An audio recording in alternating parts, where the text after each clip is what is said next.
नमस्कार दोस्तों, अभी चल रहा है जुलाई का महीना और फाइनेंशियल ईयर 2026 का फर्स्ट क्वार्टर का रिज़ल्ट जो है वो बहुत सारी कंपनियों का आ चुका है और बहुत सारी कंपनियों का आने वाला है। तो आज के इस वीडियो में हम बात करने वाले हैं एक ऐसी कंपनी की जो पिछले कुछ महीनों में काफ़ी ज़्यादा कंट्रोवर्सीज़ में रहा है और हाल ही में उस कंपनी का रिज़ल्ट आया है और रिज़ल्ट ऐसा आया कि उसमें बहुत सारा नुकसान, नेट लॉस सैकड़ों करोड़ों में है, लेकिन फिर भी उसका शेयर इंट्राडे में कल यानी कि 14 जुलाई को बहुत ज़्यादा यानी कि 18% तक चढ़ गया। आखिर इसके रिज़ल्ट में ऐसा क्या हुआ कि जो इन्वेस्टर हैं वो कूद कूद कर इसमें पैसा लगाने लगे। चलिए आज की इस वीडियो में हम बात करने वाले हैं ओला इलेक्ट्रिक की। आप तो समझ ही गए होंगे दोस्तों। तो हाल ही में ओला इलेक्ट्रिक का रिज़ल्ट डिक्लेयर हुआ है फर्स्ट क्वार्टर FY26 का और रिज़ल्ट में नेट लॉस जो है वो 400 करोड़ से भी ज़्यादा का है, लेकिन फिर भी शेयर 18% तक चढ़ गया। पूरा विश्लेषण करेंगे फर्स्ट क्वार्टर के रिज़ल्ट का ओला इलेक्ट्रिक मोबिलिटी की। तो आप बने रहिए इस वीडियो में और वीडियो को अंत तक देखिएगा, तभी आपको इस फर्स्ट क्वार्टर के रिज़ल्ट में आखिर ऐसा क्या हुआ कि इन्वेस्टर जो है वो भड़ भड़ के शेयर खरीदने लगे। तो चलिए दोस्तों वीडियो को शुरू करते हैं बिना किसी देरी के। दोस्तों सबसे पहले हम बात करते हैं रेवेन्यू की।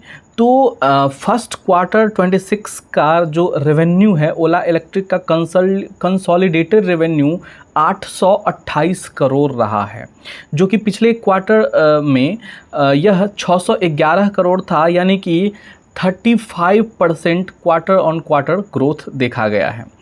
अब अगर बात करें नेट लॉस की, तो इस क्वार्टर में ओला इलेक्ट्रिक का नेट लॉस 428 करोड़ रहा है, लेकिन दोस्तों पिछले क्वार्टर में इसका नेट लॉस 870 करोड़ रुपए था, जो कि लगभग 50% का घाटा हुआ है। मतलब घाटा जो है वो कम हुआ है पिछले क्वार्टर के मुकाबले। EBITDA मार्जिन की बात करें ऑपरेटिंग लॉस की, तो क्वार्टर 4 में यानी कि पिछले क्वार्टर में EBITDA मार्जिन 113% नेगेटिव था, जो कि इस क्वार्टर में घट करके -28.6% हो गया है, जो कि सिग्निफिकेंट इम्प्रूवमेंट को दिखाता है। अब बात करते हैं वॉल्यूम डिलीवरी की। तो कुल इस क्वार्टर में 68,192 यूनिट जो है वो सोल्ड हुए हैं, बेचे गए हैं, जो कि पिछले क्वार्टर में 51,375 यूनिट बेचे गए थे। तो पिछले क्वार्टर की तुलना में अभी 32% से ज़्यादा का उछाल देखा गया है। ग्रॉस मार्जिन की बात करें तो पिछले क्वार्टर में 13.8% था, जो अब 25.6% पर पहुंच गया है, यानी कि आने वाले तिमाही में 35 से 40% जो है वो ग्रॉस मार्जिन का टारगेट है। ऑपरेटिंग खर्च यानी कि ओपेक्स की बात करें तो ऑटो बिजनेस का मंथली खर्च 178 करोड़ से घटाकर 105 करोड़ रुपए कर दिया गया है। पूरे कंपनी का कंसोलिडेटेड ओपेक्स 150 करोड़ मंथली पर है। इसे FY26 के अंत तक 130 करोड़ पर मंथ पर लाने का टारगेट है। कैश पोजीशन की अगर बात करें तो कंपनी के पास अभी 3,197 करोड़ कैश इन हैंड है। कैपेक्स और ऑपरेशंस का खर्च इसी से फंड किया जा रहा है। रिसर्च एंड डेवलपमेंट और इनोवेशन की बात करें तो दिसंबर 2025 से रियर अर्थ फ्री मोटर्स का प्रोडक्शन है। क्वार्टर 2 FY26 में Bharat 4,680 cell based product launch होगा, यानी कि फ्यूचर रेडी टेक्नोलॉजी पर ओला तेज़ी से काम कर रही है।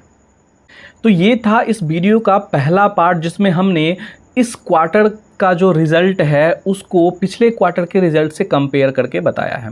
अब हम बात करते हैं सेकेंड पार्ट की, जिसमें ओला की रणनीति और शेयर में उछाल की वजह आपको बताता हूं। तो सबसे पहले बात करेंगे घाटा कम होने की। तो घाटा भले ही कम हुआ है, यानी कि नेट लॉस भले ही कम हुआ है, लेकिन ये लगातार घट रहा है।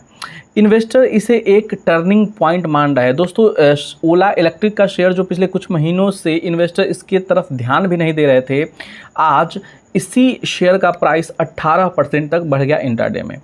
दूसरे अगर बात करें ऑटो सेगमेंट में EBITDA पॉजिटिविटी की, तो ओला की कोर ऑटो यूनिट ने जून महीने में EBITDA पॉजिटिव कर लिया, यानी स्कूटर डिवीज़न अब लागत से ज़्यादा कमा रहा है। ऑपरेशन एफिशिएंसी की बात करें तो प्रोजेक्ट लक्ष्य के तहत खर्चों में बड़ी कटौती की गई है। ओला अब एग्रेसिव ग्रोथ नहीं बल्कि सस्टेनेबल प्रॉफिटेबिलिटी पर फोकस कर रही है।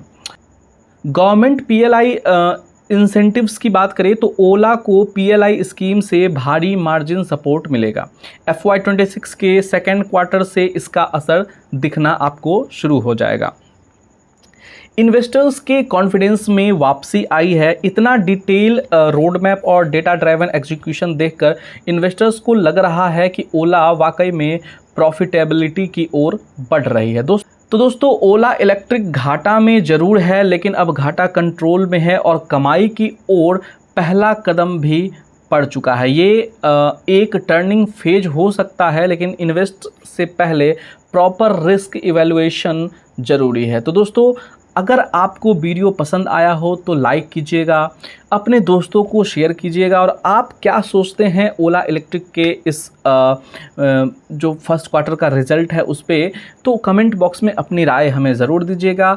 और अगर आपको ये पूरा इन्फॉर्मेशन जो वैल्यूएबल लगा हो तो चैनल को प्लीज़ सब्सक्राइब कर लीजिएगा, ताकि हमें और भी मोटिवेशन मिलता रहे और हम और डिटेल एनालिसिस और भी कंपनियों के लेके आते रहेंगे। तो दोस्तों आज के वीडियो में बस इतना ही।